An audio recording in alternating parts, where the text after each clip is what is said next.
Real will. Continuing the commentary on will from a work point of view, exploring its meaning further, the work teaches that we have at present only a collection of diverse wills, from many different eyes. There is presently no real, no permanent and steady will.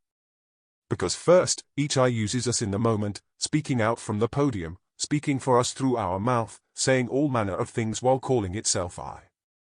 If there is doubt about this, any hesitation, then what speaks out is the result of several wills, manifesting through all of these different eyes. That coalition decides, which is erroneously referred to as will, but could never be real will. It is a compromise, made between many different voices, such as in Parliament, which means a speaking house. The final outcome is the consensus of many different parties, the result of diverse wills and varying desires. This is the state of what we refer to as our will. It is the consensus of wills and desires, the majority in that particular instance. Real will, however, cannot be a result, for will in a real sense is master and so above the desires of life and all life eyes. On occasion Gurdjieff, when speaking of aim, would ask those gathered around him what their aim was. People said different things, such as the desire to always be happy, to do good unto others and so on. Some would even say, I wish for self-mastery. Gurdjieff would seize upon this, pointing out that this was real aim. This, he would say, is something the work is about. This I can teach you if you are willing to go through all the difficulties that must be overcome so as to attain it. Real will is possible because it exists in humanity. It is master, however we are cut off and so isolated from its influence. We have been told that master will not come until the horse, carriage and driver are in a proper state and relationship to one another. The driver must emerge from the inn and eventually get onto the box, which is the first step. So let's examine then, that first step. The work teaches that it is impossible for the master, who is real I, to emerge unless certain conditions are fulfilled. The first condition is that the driver, wasting his money in the public house in daydreams, delusions and false pictures of himself, locked in imagination and proclaiming mastery over everything, begins to awaken, then realizes what things are really like. This shock, however, requires a particular kind of force. People can enter this work, remaining for years in the public house, dreaming and pretending that they are working, but in effect they are simply adding this work, like some extra feather, an accessory to the illusion of themselves. No one can really use the work in that way for very long. In the full swell of personality, we might imagine that we can strut about with an extra appendage, or use the work in some way or other. This work, however, is rather ancient and well-versed, so no one can deceive it. To understand that, however, it is necessary to realize there is something higher than ourselves. The work comes from that which is higher. If someone has no inner relation to this work, cannot see it, sense or feel it in themselves, as the beginning of real conscience, a work conscience, then there may be wrong contact, which is dangerous if the force of the work is withdrawn. Things may suddenly collapse as they are founded upon the sands of false personality. Real will, which is the will of the master, comes from above, not from everyday life and our daily level of interests. If there is no above in us, no higher sense to our thoughts and outlook, then there is no chance of touching either real conscience or real I. We simply fail in the purpose of creation for this planet Earth. We are rendered useless and therefore unsuitable, just so much chaff to be burned, as the Gospels point out. Let's examine ideas taught by the work on the question of master, which can also be referred to as real will or real I. We can understand why Gurdjieff's interest was piqued with the remark, I wish to have self-mastery. Because self-mastery from work teaching means having master in us, a real will, and this is only possible if driver, horse and carriage have been put in some sort of aligned synergy. It is only then, as the work states, that the driver sitting on the box, with reins in hand, the correct harnessing attached and so on, may upon looking around find the master sitting inside the carriage. The driver, as noted, must begin arranging themselves in whatever way they think suitable. They must start driving before expecting any direction from the master within. Reflect at this point upon where master comes from, who is that real I, that we all appear to lack, but keep imagining in so many unsatisfactory ways. If we really knew, if we really felt, if we really saw where to go next, wouldn't it be wonderful? Real I comes down from above, as the diagram illustrated demonstrates. Which is why, if we have no idea or sense of anything above ourselves, except some dark nothingness, then we cannot reach our reality and meaning. It's our come to Jesus moment. We will always remain an invented thing, now trying on this outfit and then trying on that one. Craving pizza, no wait, French fries. But, just a minute, I'd rather have soup instead. Inside we remain always in turmoil. If we possess a well-trained facade, then we will spend a great deal of money and effort in painting, restuccoing, decorating and arranging, then sailing off into life each day, as fresh and as cheerful as possible, whilst remaining quite hollow and empty inside. This work is not about that kind of thing. It's about finding where and what we are, why we're here, for what purpose exactly. About opening connections that have been lost. It's about finding oneself, but not exactly in money or position, in successful circumstances and so on, because those inventions, the pseudo-selves, are legion. It takes a long time to get underneath all of that, and to separate from what we practiced for hours in front of the mirror as teenagers. It is not really a long time though, because it's not a question of time, but a question of sincerity with oneself. We may profess the work, yet talk very badly of it. Is this sincerity with oneself? As noted, if we touch this work up to a point for appearance sake but remain really insincere to it within ourselves, then it can become very dangerous. It may even kill us, as Gurdjieff once pointed out. So what does inner sincerity mean with regard to reaching real I, to attaining real will? Is there any path here that leads to ourselves? Suppose you are insincere with yourself, and always pretending or imitating sincerity, yet really having none in yourself. Can you possibly reach anything? Suppose you take the work as a temporary convenience. Can it lead anywhere? Of course not. Yes, but why? Reflect upon this and see that we can never get anywhere in this work save through inner observation and inner sincerity.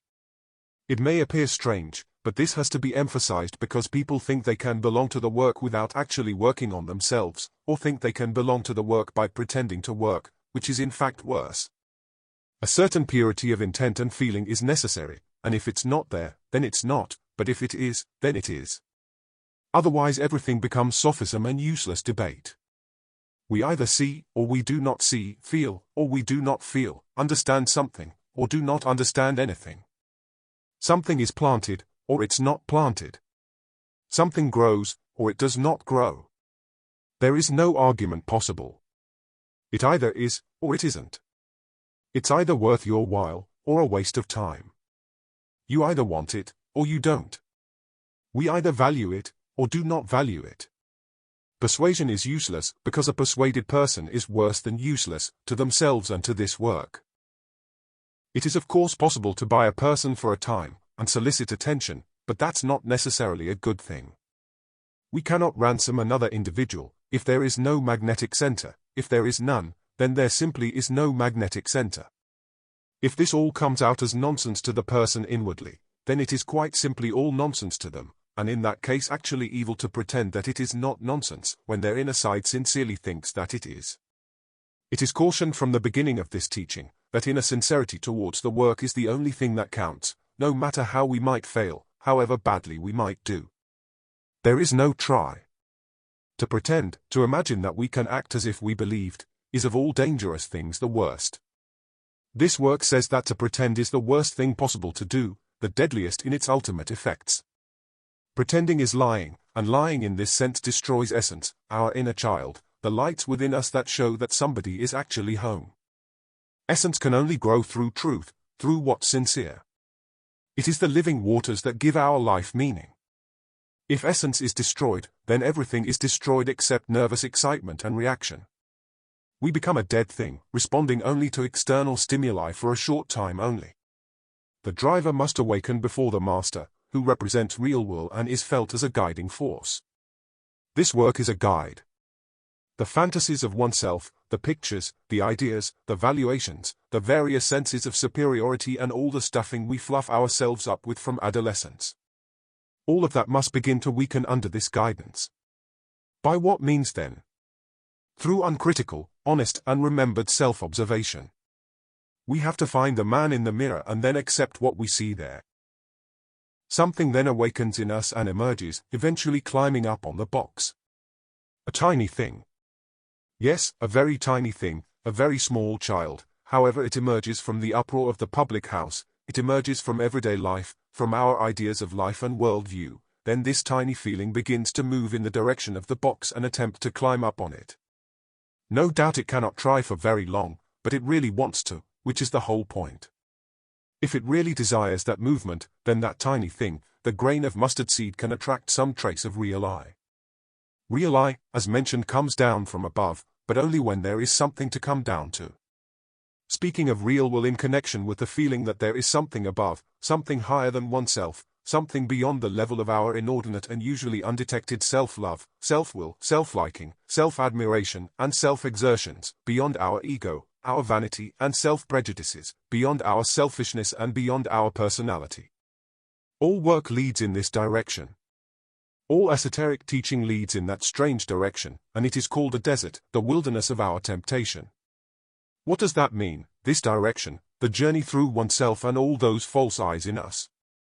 They are the shadows of deceit, tempting and persuading at every step. After a time in this work, it is necessary to look regularly at the whole matter of work and at what it is saying to us. For such a long time we lie prone on the ground beneath Jacob's ladder. What does it mean to get up? Arise. It is to get out of the public house. Jacob lies asleep at the foot of the ladder. So what does it mean to awaken? There is a curious series of mental actions that lead us to rising. Have you ever had really private thoughts, thoughts that have nothing to do with outside matters, with advancement, with work, promotions, paying bills, getting what you desire, or putting up a daily show?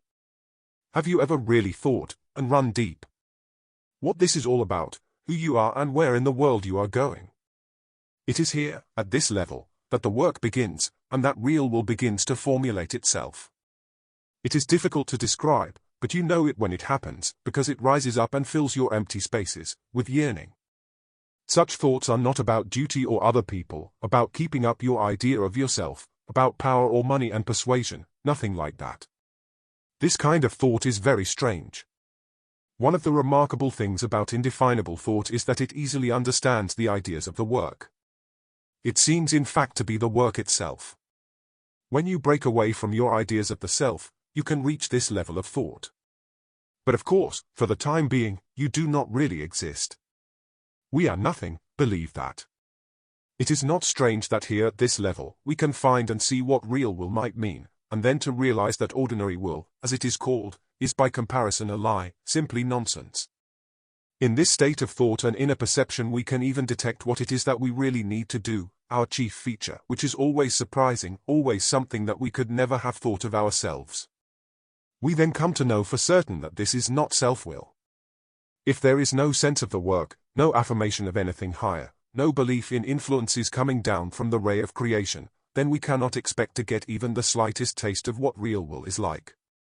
How, if we deny any unknown, how can we expect to feel what we have as yet never felt? Do you know everything already? Our lives are a small opera, a short play, that is always repeating, just like the movie Groundhog Day. There are other larger operas, other longer plays and other longer movies, yes, but who really feels this and acts upon it? Who really feels deep down inside themselves that they do not know?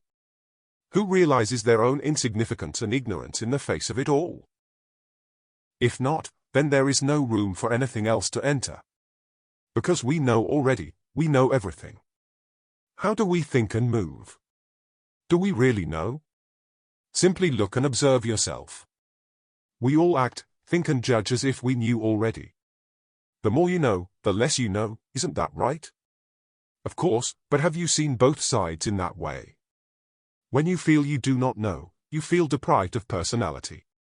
That is why we have to learn what it means not to be negative in the face of a possible new stage of understanding. You will never get to a new level if you are going to feel negative when your present level is attacked and diminished in self-importance.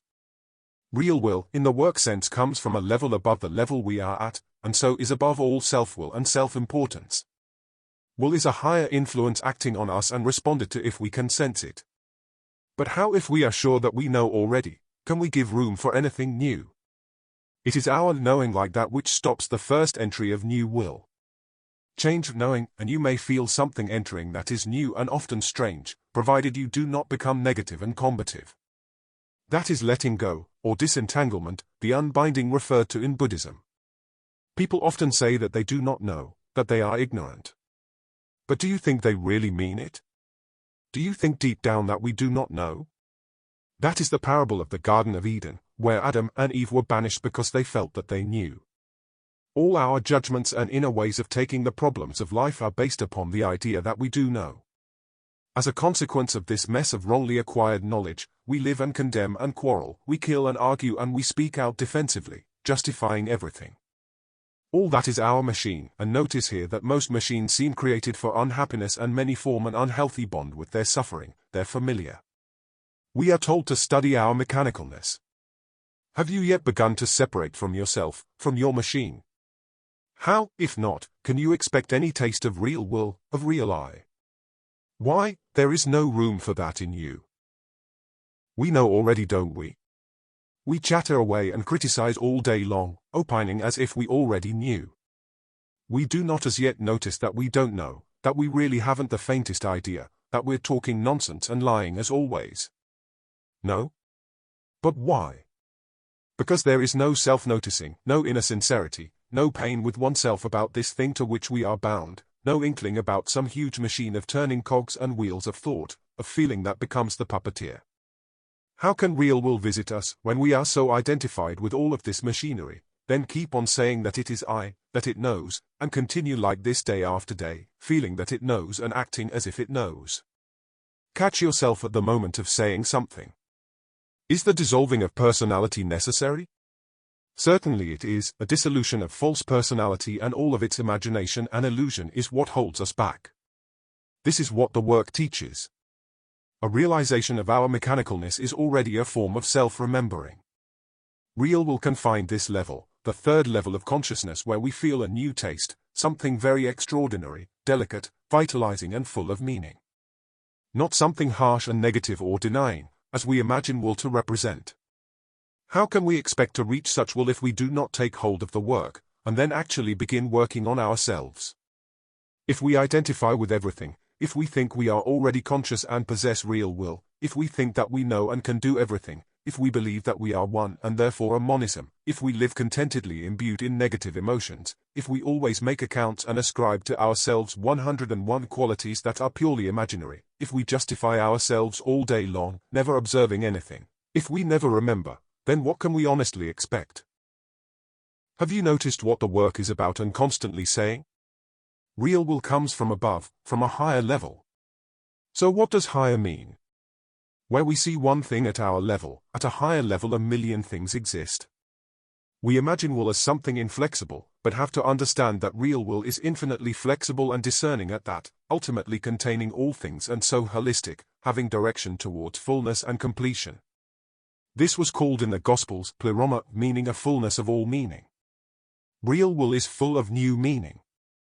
It is not the absence of things, the negation and denial of doing and acting. Its real nature does not consist of the words, I will not. I will understand more, is a better formulation. You know the sterility of people who always will not. They seem to die in themselves early, owing to this negative idea of will that conducts no new meaning for them. Negative things can only conduct negative outcomes. In connection with the idea that real will is increasingly fuller in meaning and so positive, not negative in quality, we can bring into thought association another idea of this work. These work ideas are to establish new associations and so new ways of seeing and feeling life. The idea that merges here is that of inner octaves. Take for example the two notes Do and Re. Between them a whole octave exists, which is illustrated for us. Then again between each of the notes of this small octave, another whole octave exists. How can we begin to understand what is meant by this? Something that represents increasingly finer and finer perceptions, an increasingly rarer sensing of difference. Self-consciousness, global consciousness, cosmic consciousness. Where we saw simply Do, Re, it is now possible to envision a whole octave of finer differences, then between those lie still finer dimensions. This means sensing degrees of separation. We imagine we know ourselves or even others. This represents do, re on a coarse scale. However, in order to develop finer perception, and so to lose the violence of do, re at a gross level, a willingness to accept this work and its ideas is required as the starting point. Then by this first real willing, the work, our own higher centers can begin to teach us about degrees of materiality. Real will must, however, first be made possible through acceptance of the path to it. If we do not follow will in this work, then we set off on the wrong course. There are many meanings and many layers to everything.